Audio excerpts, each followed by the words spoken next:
You can take responsibility for all the conditions that surround you. None of your business. That's true. Sure makes life easier. when the conditions that surround you are not your job, other than they provide the buffet for your choices.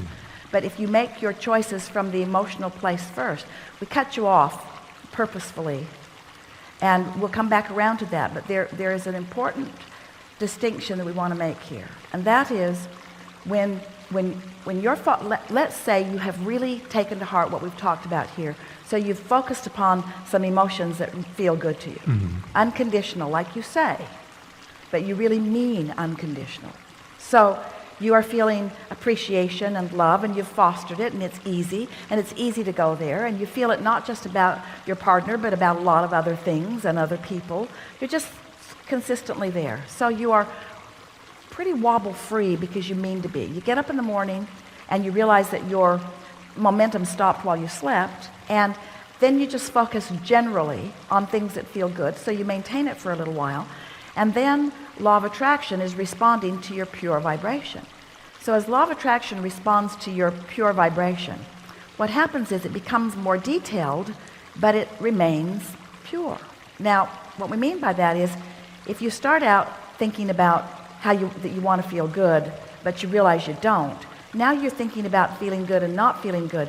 So at the very beginning of this point of attraction, you got a little wobble going. I want to feel good, but I want to feel good, but I don't feel so good. Well, once these two points of attraction get going, there's the one that source is fostering, and there's the one that your belief system is fostering. So now law of attraction is causing both trains of thought to get more detailed. So the wobble gets bigger and bigger and bigger and bigger. What you want comes into clearer focus, but the absence of it also comes in clearer focus. The things you like about your partner come into clearer focus. The things you don't like about your partner come into clearer focus. So there is this gap between who you really are and what you really want and what your practice thought is. And we're calling that the wobble.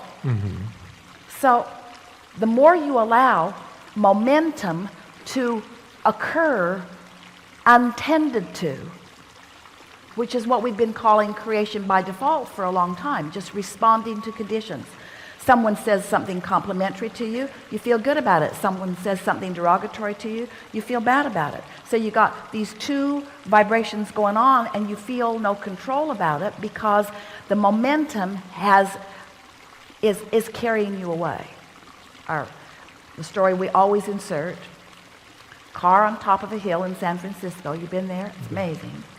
Take it out of gear, take the parking brake off, just to see what happens, bump it a little from behind, to give yourself a lesson in momentum.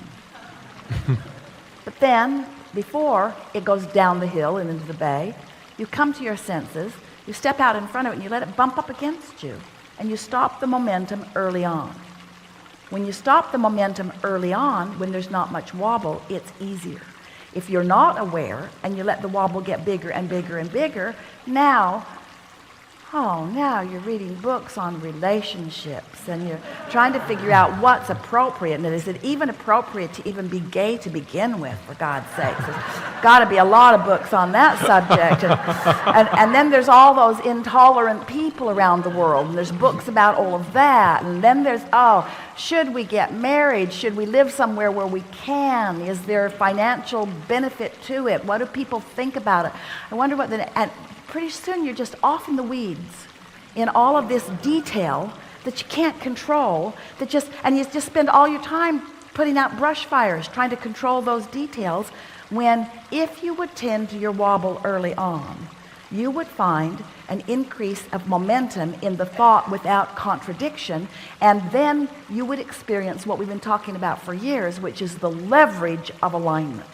What it feels like to have source flowing through you, you see. Right. And the thing about partnership, the thing about having somebody that you really care about, the biggest disadvantage that you give to yourself and to that person is that you try to harmonize with them instead of with source within you. You let what they think and the way they behave distract you from your ability to find perfect alignment with who you are. And then you don't even begin to extract from them all of the power and wonderful experience that you could extract from them if you were allowing law of attraction to be singular and without wobble within you. Right. Does that make sense to you? Yeah. So, Yeah. so just focusing on the source within me and being in alignment is all I should be really worrying about. But you have to do it early on. In other words, Right. when the person said, how do I get rid of doubt? And we said, you do it before it starts. That is an answer that is really annoying, because once the momentum is there, then what? And we say, tomorrow's a new day. Just start tomorrow in a fresher place. Go as Right. far as you can go without wobbling. And then tomorrow, do it again. And then tomorrow, do it again. And then tomorrow, do it again. Until before you know it, you will be mostly wobble-free. And there will be things that will come up because Right. you've got trajectories on different things. But once you show yourself how easy it is to obtain vibrational stability, and then what happens to your point of attraction once you achieve vibrational stability, you'll never go back to creating by default again. You will stop being sloppy in your thinking, because sloppy thinking creates big time wobbles, and then you spend so much time out there in the weeds. Esther thought the other day, she was discussing with someone that she really cares about the art of parenting. And there are so many philosophies that Esther just wanted to run away because you just can't get there from there. If you are on a high-flying disc and somebody's in the middle of a problem and you're trying to come to an agreement about it, you can't do it. Your frequencies are too far apart. You just have to say, you're probably right. Let me know how that works out. and then just run as far as you can, where you can find your own alignment. Don't try to convince anybody of anything. This debating over conditions and the rightness and the wrongness of things is such a waste of your life experience. It never accomplishes anything except, well, it does accomplish. It causes you to launch more rockets. It causes you to expand, but it doesn't help you in the keeping up with the expansion that you've accomplished. Okay. So now, good basis here. Where are you about this? Well, I feel good about it. I feel, I feel comfortable. I know that everything's going to be fine. So what was the question that you wanted to ask before we interrupted you incessantly? It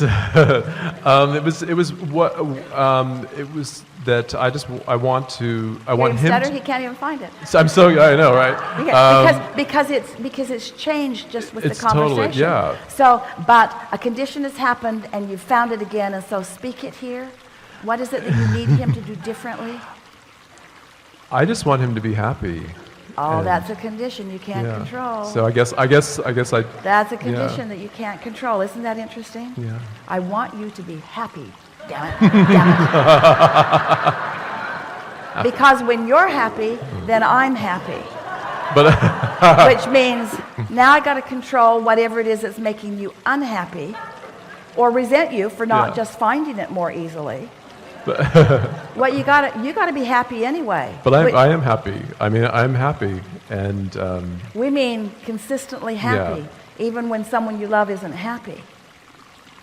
Even when somebody you love isn't happy. So how can you be happy? See, here's the rub, isn't it? Because you have trained yourself to believe. So you're happy and they're not. Now, there's a sort of vibrational impasse. If you can remain in alignment with source flowing through you, your power of influence is such that the other will gravitate to your happiness. But you usually don't hang in there long enough to let that happen. right.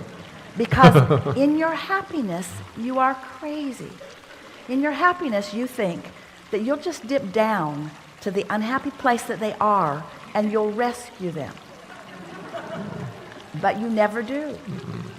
Because when you dip down to that unhappy place, instead you feel resentment because you were happy a minute ago before they did that.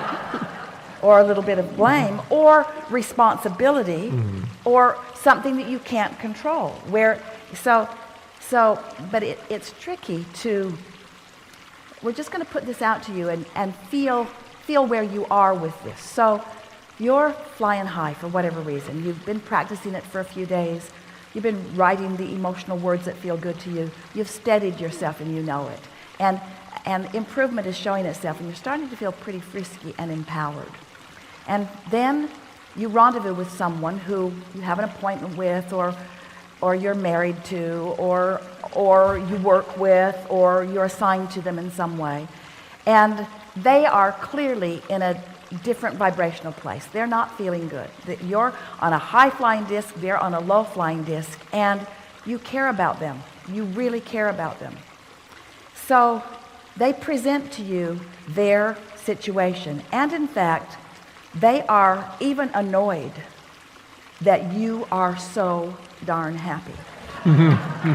Because your happiness just reminds them of what's missing in their experience. And so they really need you to come and relate to them, because that would close their gap.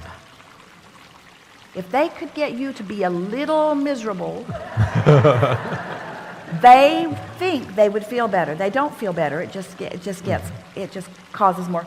But and you often go because you're focused there.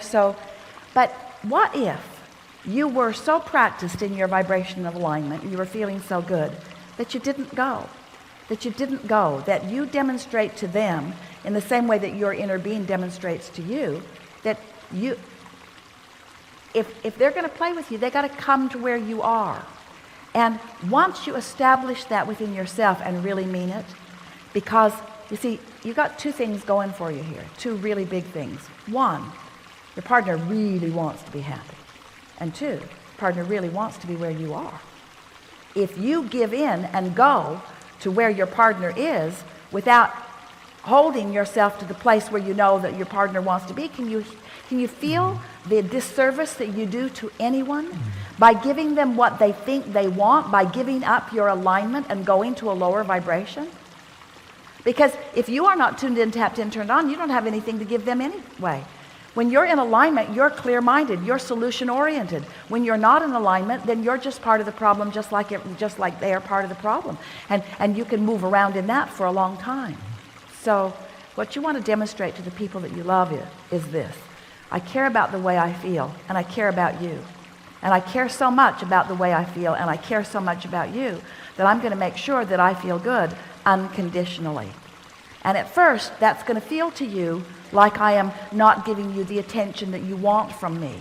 But the reason that I'm not giving you the attention that you right now think that you want from me is because I would have to change vibrational frequency so severely in order to do that, and then I will resent you, I promise.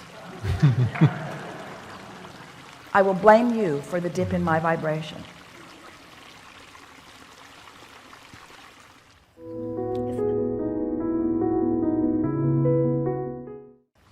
Isn't it nice to know that you're doing it all to you? You're giving other people the credit for it.